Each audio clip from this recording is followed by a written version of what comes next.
Breaking news right now. Do we have public servants in office who are acting as elected officials without swearing in allegiance to the Constitution?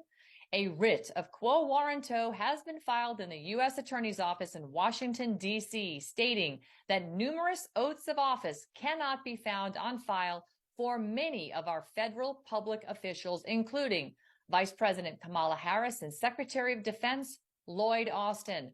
Also on the list of missing oaths of office include the CDC Director, Rochelle Walensky, Secretary of Treasury, Janet Yellen, Secretary of Energy, Jennifer Granholm, the FDA Commissioner, Janet Woodcock, Secretary of Health and Human Services, Xavier Becerra, Secretary of Transportation, Pete Buttigieg, Secretary of State, Anthony Blinken, and the Secretary of the Department of Homeland Security, Alejandro Mayorkas, Secretary of Education, Dr. Miguel Cadorna, Secretary of Commerce, Gina Raimondo, the Attorney General, Merrick Garland, and the Commissioner of the FDA, Robert Califf, Secretary of Labor, Marty Walsh, Deputy Secretary of Labor, Julie Su, and the remedy sought for those individuals who have failed or refused to produce an affidavit as required by 5 U.S. Code, subsection 3332, demand that those persons provide the U.S. Attorney and the court in Washington, D.C. with the compulsory affidavit within 10 days.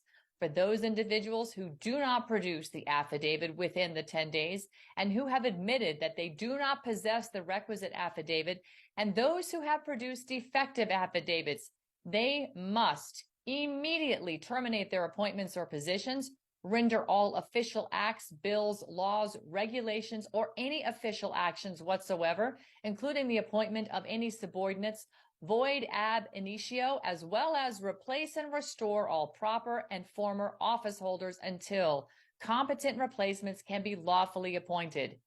In order to be effective as a sworn declaration, it must either be sworn before a notary public or sworn under penalty of perjury per 18 U.S. Code subsection 1746. Once again, the issue before the U.S. Attorney is straightforward. Petitioner has sought the required affidavits prescribed in 5 U.S. Code subsection 3332 from all appointees referenced via the Freedom of Information Act, and this request and not one of the aforementioned appointees have produced a compliant affidavit consistent with applicable statutes. Either the affidavits are non-existent, wanting, defective, or the appointee has failed or refuses to provide the mandated affidavit to hold their respective offices. Follow rightnow.news and at Ann Vandersteel on CloutHub, Twitter, Truth, and Getter for more on this story as it develops.